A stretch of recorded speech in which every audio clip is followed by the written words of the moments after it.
Olá, pessoal, tudo bem? Meu nome é Cristiane, eu sou professora de Geografia e na aula de hoje nós vamos falar sobre a América do Norte.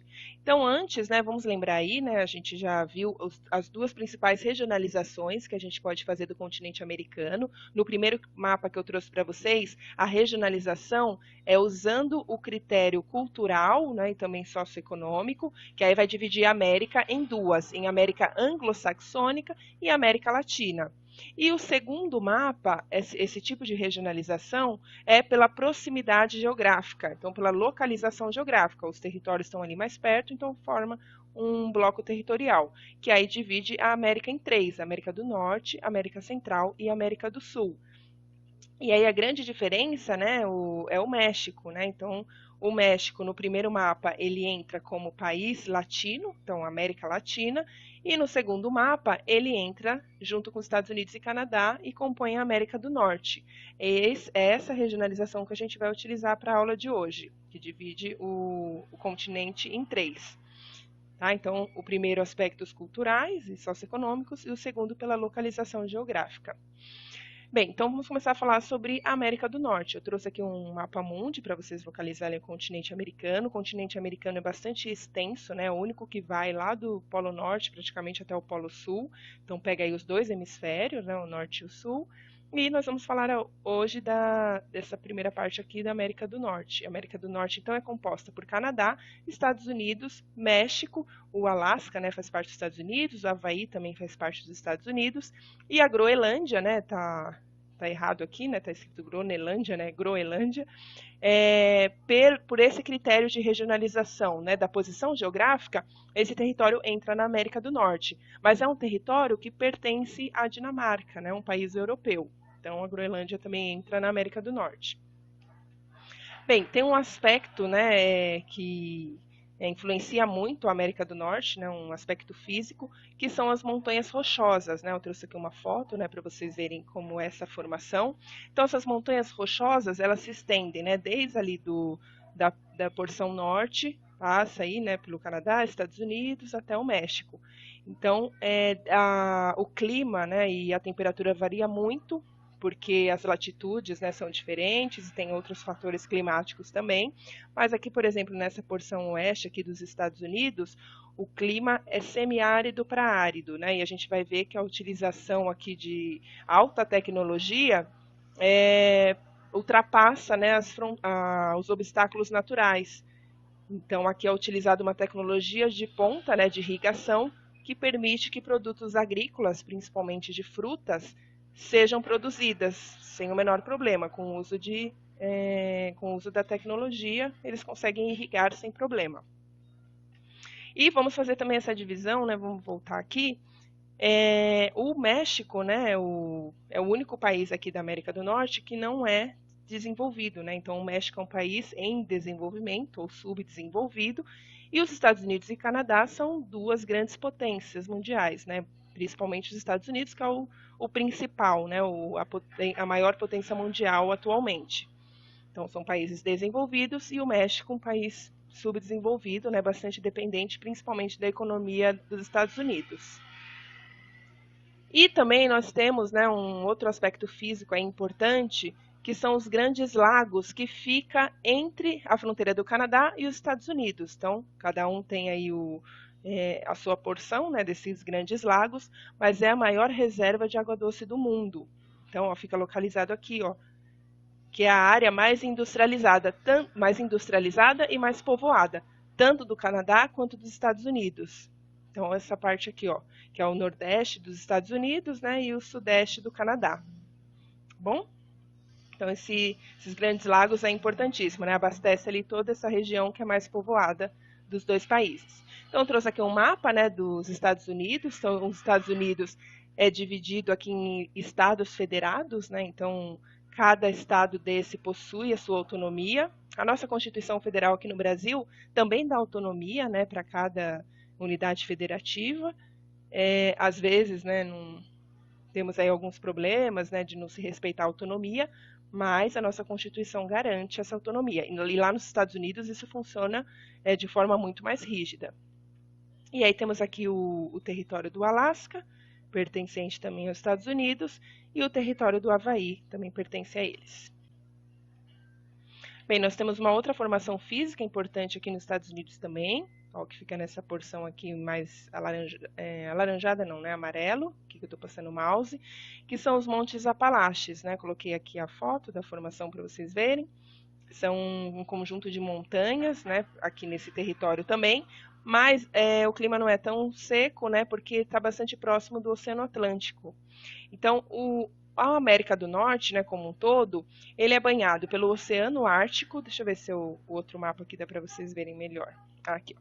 Então, ao norte, né, ele é banhado pelo Oceano Ártico, a leste pelo Oceano Pacífico e a oeste pelo Oceano Atlântico. E aqui a gente vai falar depois sobre o Golfo do México, né, que faz parte aí tanto dos Estados Unidos quanto do México. Não que faz parte, né, mas que influencia aí na economia tanto dos Estados Unidos quanto do México, porque possui reservas importantes aqui de gás natural e petróleo. Então, tanto o México faz a extração, né, na parcela aqui dele, tanto os Estados Unidos. Os dois fazem o extrativismo no Golfo do México. Bem, falando aí dos Estados Unidos, né, mais especificamente, nós vamos falar sobre os cinturões agropecuários. Lembrando que agropecuário é a agricultura mais a pecuária. Então, o que são esses cinturões? São faixas, né, do território que a gente identifica que nessa faixa, né, está a principal produção. Então, por exemplo, o cinturão do algodão, que está aqui na parte centro-sul, né, que se estende aqui um pouco para o leste. Verde claro, né? Desculpa. Nessa porção, nesse cinturão, né, nessa faixa, nós temos principalmente a produção do algodão. Não que não possa ter outros tipos de produção, né, de outros cultivos, mas a principal é a produção do algodão. Por quê? Porque a agropecuária dos Estados Unidos tem 3 características principais. Ela é bastante especializada. Então, o que significa isso, né? Cada área, né, cada território possui uma especialização. Então, esse cinturão aqui é especializada em algodão, na cultura algodão. A outra aqui é especializada em cultura do milho, a outra em trigo. Então, é bastante especializada. Tudo ali gira em torno para a produção do milho, do trigo, enfim. Então, ela é bastante especializada, ela é bastante mecanizada. Então, são utilizados aí os tratores, todos os maquinários que otimizam e aumentam a produção. Então, o uso aí dessas máquinas é em todos esses cinturões, né, agropecuários. E a terceira característica principal, essa agropecuária é de modo intensivo. Então, o que significa isso? Lembrará o que é pecuária intensiva e agricultura intensiva, que é diferente da extensiva? Então, vamos lá. A intensiva, né, no caso da pecuária, é quando os gados, né, eles são confinados em um ambiente menor, mais controlado. Então, eles não ficam soltos, como a pecuária extensiva. Então, eles ficam confinados e eles conseguem receber um tratamento médico veterinário regular, né, estão com as vacinas em dias, eles comem ração, então eles não ficam na pecuária extensiva, os gados ficam soltos e vão comendo pasto, né, naturalmente, aí que encontra pelo caminho.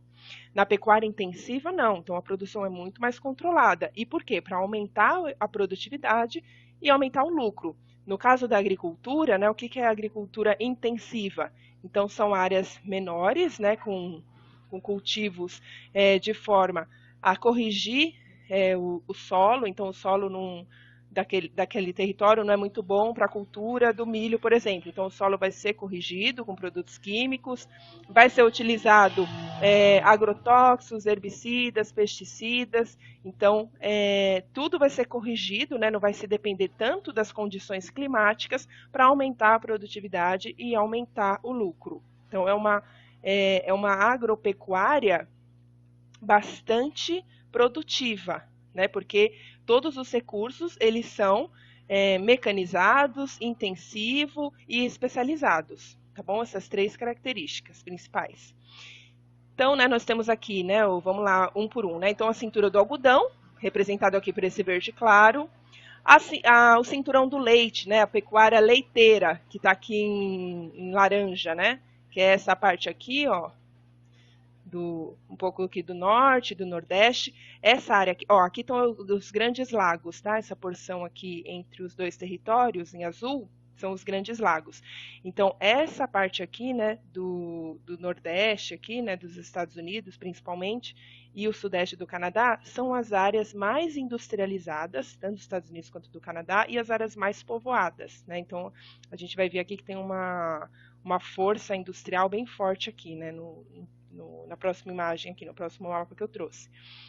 A cintura do milho, então nessa área central dos Estados Unidos, então o cinturão do milho, aqui em verde, indo um pouco aqui para leste, né, na área central-leste. O cinturão do trigo, em amarelo, então começa lá no norte, vai até o centro, passando, se estendendo um pouquinho aí para o sul.